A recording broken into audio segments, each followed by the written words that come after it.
যেদিন মানুষ বুঝতে পারবো যে প্রবাসীরা কতটা কষ্ট করে উপার্জন করে, ওই দিন আর কেউ এটা বলবো না যে বিদেশে টাকা ইনকাম করা অনেক সহজ, ওইখানে তো বৈশা থাকলেও টাকা আইসা পড়ে।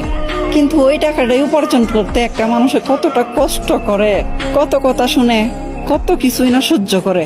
নাকি কখনো সামনে দেখে স্ত্রী সন্তানদেরকে দেখতে পারে, মা বাবারে দেখতে পারে, কাউরে দেখতে পারে না। এই কষ্টগুলা কি আর ভাষায় প্রকাশ করা যায়? শুধুমাত্র একটু ফোনেই দেখতে পারে কিংবা একটু কথা বলতে পারে, এতটুকুই। তাদের কি মন চায় না নিজের স্ত্রী সন্তানকে জড়িয়ে তৈরা একটুখানি শান্তি অনুভব করুক? মন চায় না তাদের? কিংবা মা বাবার একটু সামনে দেখে দেখুক, এটার কি মন চায় না? আর এইসব সব কষ্ট বুকে চাপা রাইখা বছরে 2 বছর 3 বছর পর একবার দেশে ছুটিতে যায়, তাও 2 মাসের জন্য। কত অসুস্থ হয়, শরীর খারাপ থাকে, তারপরেও ডিউটিতে যাইতে হয়। ডিউটি শেষ করে আইসা রুমে রান্না থাকুক বা না থাকুক, শরীর যদি ভালো থাকে রান্না করে খায়, আর যদি শরীর ভালো না থাকে তাহলে এমনিতেও উপোস শুয়ে যাইতে হয়। আবার ঘুম পুরোপুরি হওয়ার আগেই ঘুমটা আবার ভাঙা যায়, আবার ডিউটির সময় হয়ে যায়। এমনি চলতে থাকে একটা প্রবাসীদের জীবন।